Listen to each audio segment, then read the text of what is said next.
Driver சீட்டு போடுற அந்தாண்ட சைட்ல அந்த லாக் எடுத்துட்டு அந்தாண்ட டோர் போற அந்தாண்ட வா அந்தாண்ட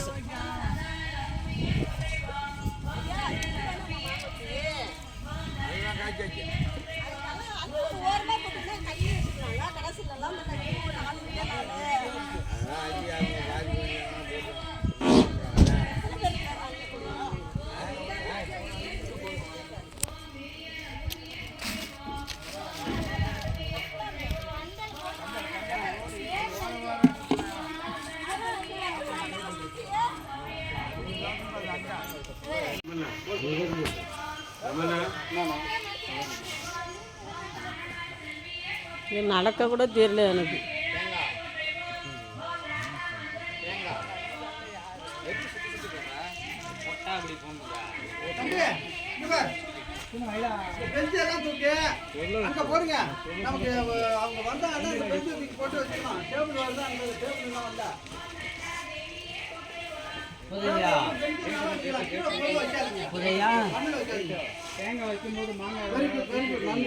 மிக நன்றி.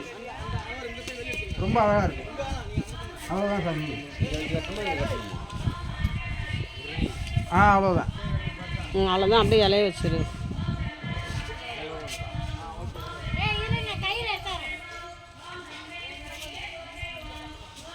இப்போ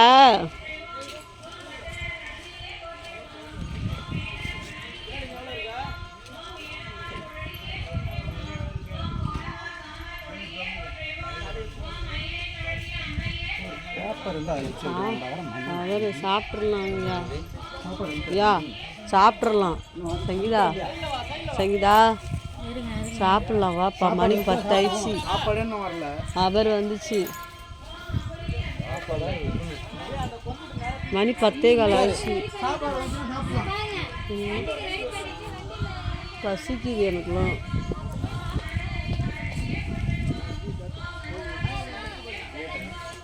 முடிச்சு வெளி பக்கமாக போடும் அந்த சைடு.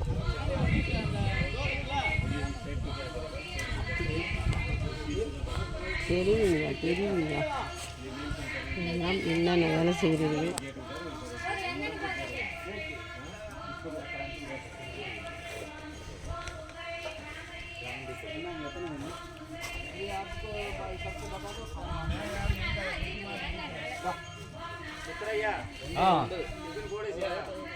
நீங்க போய் சாப்பிடுங்க. நான் சாப்பிட்டா வேலைக்கு ஆகல. அதை கட்டிடுவோம். கட்டி எடுத்து வச்சிருவோம். எடுத்து கட்டி வச்சிருவோம்.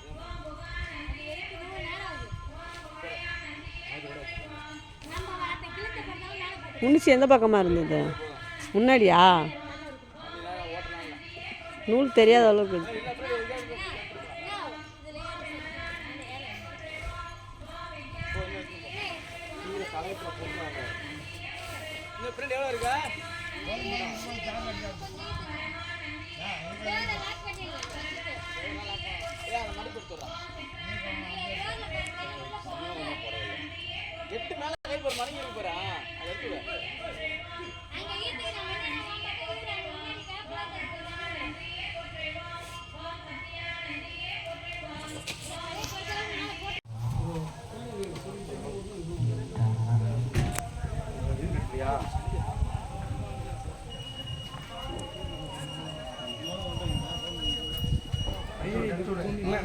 மூணு ரெடி பண்ணிட்டீங்களா?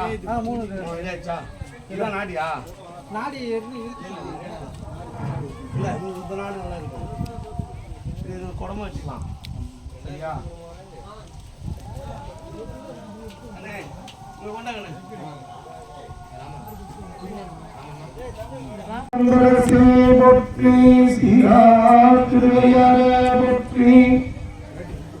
காவாய் கடற்கிழலே போற்றி கையை மலையானே போற்றி போற்றி.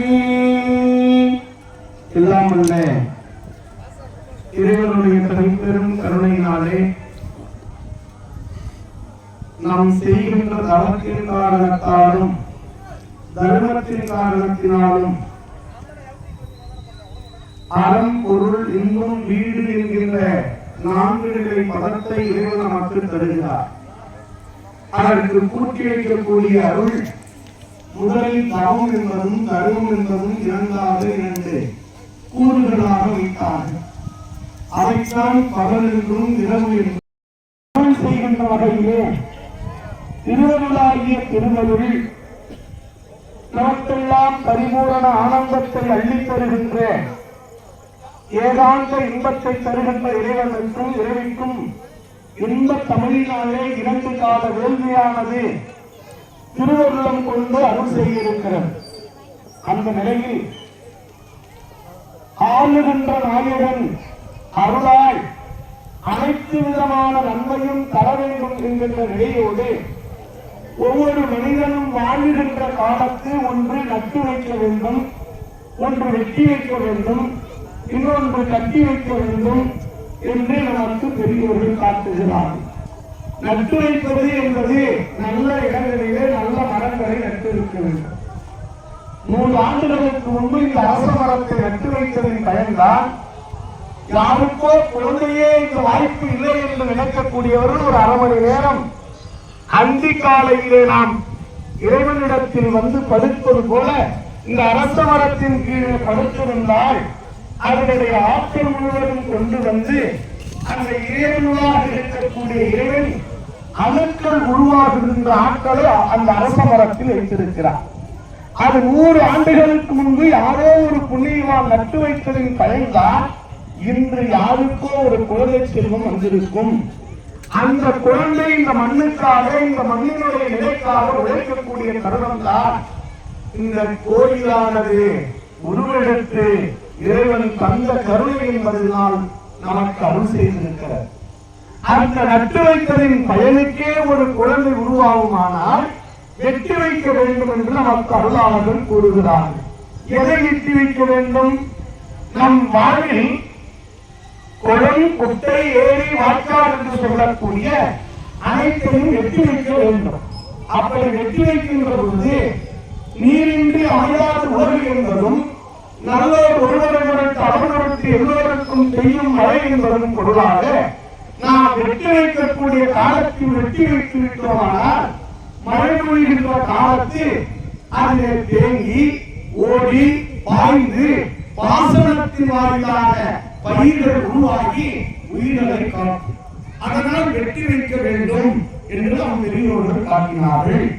அந்த வகையிலே கட்டி வைக்க வேண்டும் என்று 3வது நிலையே வாய்ப்பு ஒரு மனிதனுடைய 6வது அறிவினுடைய நிலையை கொண்டு கட்டி வைக்க வேண்டும். எதை கட்டி வைக்க வேண்டும்? நமக்கு கிடைத்தது பாடசாலை என்கின்ற பள்ளிக்கூடம் கட்டி வைக்க வேண்டும். அதற்கடுத்ததாக நோயே இல்லாத வாழ்வை தர வேண்டும் என்று வைத்தியசாலை கட்டி வைக்க வேண்டும். இந்த உலகத்தில் நோயற்ற வாழ்தான் குறையற்ற செல்வம் என்று நமக்கு ஆண்டவர்கள் காட்டுகிறார். அந்நிலையிலே எல்லாம் உள்ள இறைவன் கருணையினாலே நாம் வைத்தியசாலை கட்டி வைக்க வேண்டும். அதன் வைத்தியசாலை கட்டி வைக்க வேண்டும், தர்மசாலை கட்டி வைக்க வேண்டும். அதன் மேலாக இறைவனுடைய பெரும் தயவு இருந்தால் இது போன்ற புண்ணிய தலத்தை கட்டி பார்த்து அதற்கு மாபெரும் பெருநிலையாக கொண்ட மகா கும்பாபிஷேகம் என்று சொல்லக்கூடிய திருநெறிய திருவிழா, திருக்குடலுக்கு நன்னீராட்டு பெருஞ்சாந்து பெருவிழா என்கின்ற பெருநிலையை கட்டி வைத்தால்தான் ஒரு நாள் இந்த கும்பாபிஷேகத்தை நாம் தழுவ முடியும், பார்த்து அழகு செய்ய முடியும். இந்த அழகு என்பது உயிருக்கானது என்பது பொருள். உடலுக்கானது அந்த வீடு, உயிருக்கானது இந்த வீடு. அதைத்தான் நம் பெரியவர்கள் நமக்கு காட்டி வைத்தார்கள்.